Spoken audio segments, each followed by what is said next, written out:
Good morning and welcome to our worship here this morning in St Catherine's Church in Criccieth. We use once again the resources provided for us by the diocese, and I hope that you will pray along with me this morning.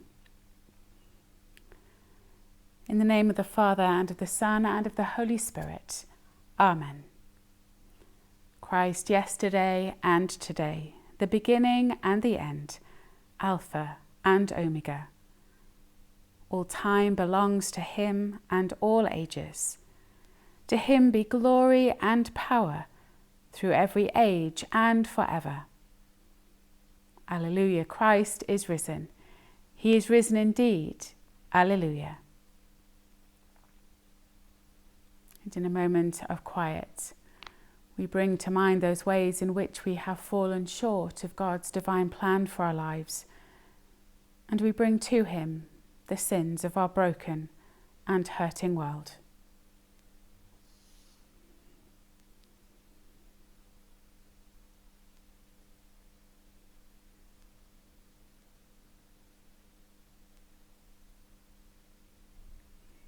Have mercy on us, O God, for we have sinned against you. Show us, O God, your mercy, and grant us your salvation. May God our Father pardon and deliver us from all our sins, and grant us the grace and power of the Holy Spirit. Amen.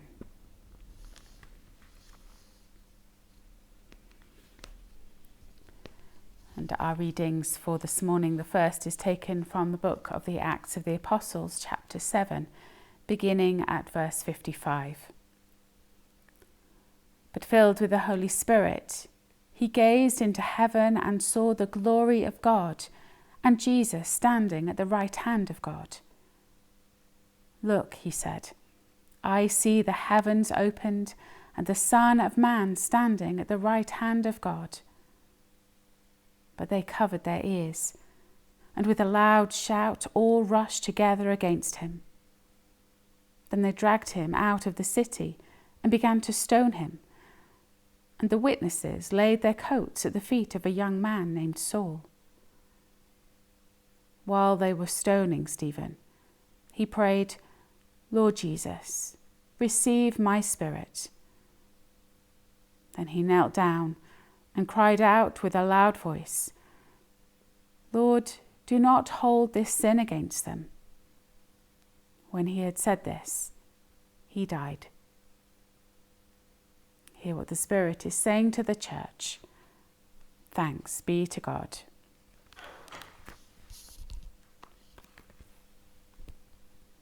And our Gospel reading is taken from the Gospel of St. John, chapter 14, beginning at the first verse. Do not let your hearts be troubled. Believe in God. Believe also in me. In my Father's house there are many dwelling places. If it were not so, would I have told you that I go to prepare a place for you? And if I go and prepare a place for you, I will come again and will take you to myself, so that where I am, there you may be also. And you know the way to the place where I am going. Thomas said to him, Lord, we do not know where you are going. How can we know the way? Jesus said to him, I am the way, and the truth, and the life. No one comes to the Father except through me. If you know me, you will know my Father also. From now on you do know him, and have seen him. Philip said to him, Lord, show us the Father, and we will be satisfied. Jesus said to him, Have I been with you all this time, Philip, and you still do not know me? Whoever has seen me has seen the Father. How can you say, Show us the Father?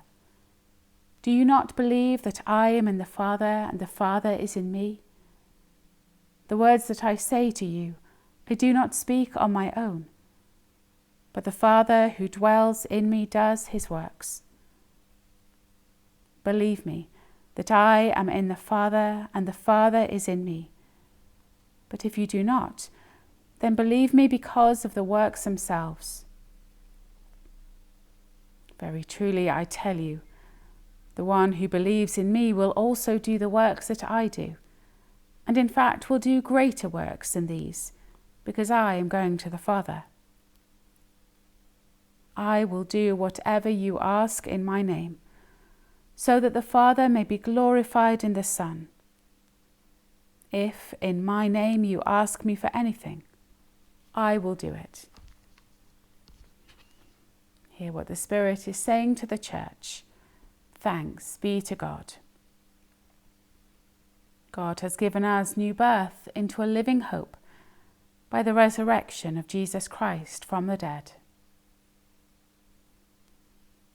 And now we listen to the reflection from Bishop Andrew. Hello again. Today marks the start of Christian Aid Week, which, like all of life, has been utterly affected by the outbreak of the coronavirus. Much of the material prepared by Christian Aid has been shaped in the light of the pandemic. And what I'd like to do today is to reflect a little on the gospel set for today from St. John chapter 14, but through the eyes of Christian Aid, and see if that can offer us both comfort, consolation, and also inspiration too. Please do take time to read John chapter 14. The picture that Jesus offers there is one in which there is an abundance of room in the Father's house. Some of you might remember the old translation rendering house as mansion. In my Father's house there are many mansions. Sounds a bit extravagant, doesn't it? Jesus says that he is the way to this house, the portal through which entry is both offered and secured. It's a compelling picture, but when I first read this, I wondered, mansion, house, room, that's perhaps the very thing we don't want at the moment. We've been cooped up long enough, and the country and the people long for something more than being inside. But of course, we all need to belong, to feel that we have a home, somewhere which is ours, which is safe, and which brings us security. In truth, we live in a world in which those things can be in short supply. Today, the deprivations faced by millions could be the personal freedoms granted, or food, or water. It might be the basic security of a roof over our head, without fear of attack or war. Christian Aid has drawn our attention to the plight of people and communities facing enormous struggles at the moment. Stories like that of Falmata Bulama and her children Yagana and Bukuvu, who had to flee the terror of the Boko Haram. Now they're forced to live in a makeshift community just outside Maiduguri, the biggest town in Nigeria's Borno estate. And the conditions there are absolutely appalling, because there's no provision and protection for people like Falmata and her children. This temporary dwelling is the closest thing that they have to security. Or take the experience of Samira, who also fled her village when the Boko Haram attacked. She was forced to make a horrific journey for many miles in search of safety, eventually reaching Maiduguri. But 4 of the children in her care died along the way. Samira experienced horrific violence, enduring and seeing things that no one should have to go through. She's witnessed the worst of humanity. Although she saved the loss of those children she was caring for, and the scars of the ordeal make that of little comfort to her at the moment. I believe one of faith's most compelling aspects is the way in which Jesus says there is room for us all. He wants us all to come home. And that home is a good place. It's a place of belonging. It's a place of healing. It's a place of hope. God is generous, and there is space for any who want to come to him. And when we do come, we find that he has prepared a place for us, and nothing and no one can shut us out. At a personal level, as a Christian, this is deeply important to me, to have this kind of security and Jesus as my guarantee. Whoever we are, whatever we've been through, Jesus invites us to come to that place prepared for us and to find in God a new home, a new refuge. Surely it can't be enough that we come alone. What about all those for whom that way feels full of obstacles? Those who despair of life because they've been abandoned or abused. Those who experience life as terror and fear and see no hope for them or for their loved ones. The hope promised by Jesus must be more than a spiritual refuge, a kind of ghetto for those of us who are well off.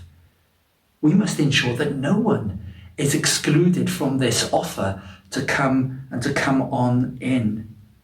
Life in its fullness, which is what Jesus promised, and these words are captured for us in John's Gospel, must involve basic things as well as spiritual things like food, like water, like security and a better future.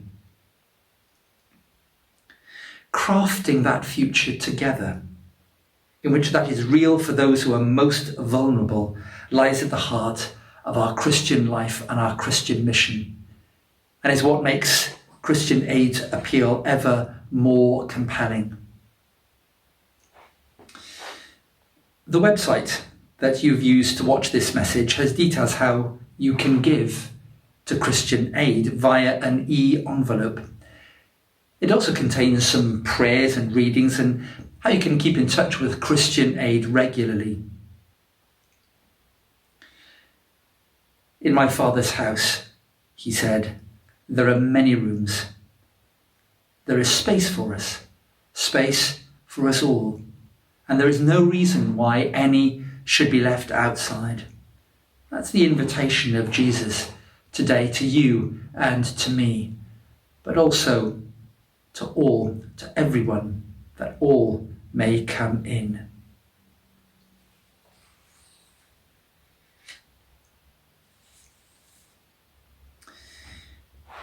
Shall we bow our heads and pray together?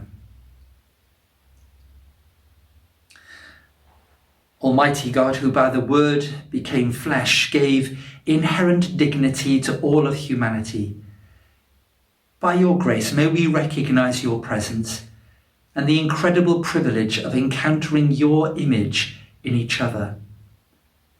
Grant that by your inspiration we may work continually to challenge anything that dehumanises another and to amplify the worth and value of all through Jesus Christ, our risen Lord. Amen. And today the Lord bless you and keep you. The Lord give you all that you need to follow in his footsteps now and every day. Amen. And so we come to our time of prayer. Let us pray to the Father. For the unity of the Church in witness and proclamation of the Gospel, we pray to you, our Father. God, have mercy. For the peace and stability of all peoples, and for the leaders of the nations, we pray to you, our Father. God, have mercy. For the sick and suffering, and all who minister to their needs, we pray to you, our Father. God, have mercy. For a blessing on our homes, for our relations and friends and all whom we love. We pray to you, our Father. God, have mercy. And in a moment of quiet, we bring before the Lord all those known to us who are in need of our prayers this morning.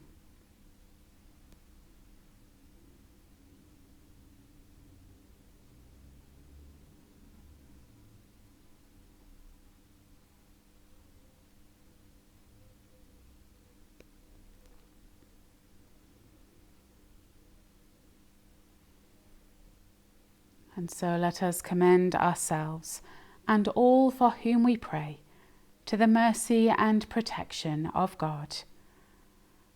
Merciful Father, accept these prayers for the sake of your Son, our Saviour, Jesus Christ. Amen. And so we draw all our prayers together in those wonderful words which our Lord himself taught us. Our Father, who art in heaven, hallowed be thy name. Thy kingdom come, thy will be done, on earth as it is in heaven. Give us this day our daily bread, and forgive us our trespasses, as we forgive those who trespass against us. And lead us not into temptation, but deliver us from evil. For thine is the kingdom, the power, and the glory, forever and ever. Amen. God has given us new birth into a living hope by the resurrection of Jesus Christ from the dead. And so our collect for today. Almighty God, through your only begotten Son, Jesus Christ, you have overcome death and opened to us the gate of everlasting life. Grant that as by your grace going before us, you put into our minds good desires, so by your continual help we may bring them to good effect. Through Jesus Christ, our risen Lord, who is alive and reigns with you in the unity of the Holy Spirit, one God, now and forever. Amen. Alleluia. Christ is risen. He is risen indeed. Alleluia. May God bless us and keep us from all evil and bring us to everlasting life. Amen. And the blessing of God Almighty, the Father, the Son, and the Holy Spirit be amongst you and remain with you always. Amen. Thank you for joining me here in St. Catherine's this morning. Once again, I invite you to join us in our midweek activities. We have a coffee morning, club coffee, on a Tuesday at 10 o'clock through the wonders of Zoom. And on Wednesday, we have our Bible study at 11. If you'd like to be involved in either of those and you have not yet joined us, please give me a ring or send me an email and I can make sure that you're invited to those meetings. Otherwise, please stay safe and I'll see you very soon. Bye-bye.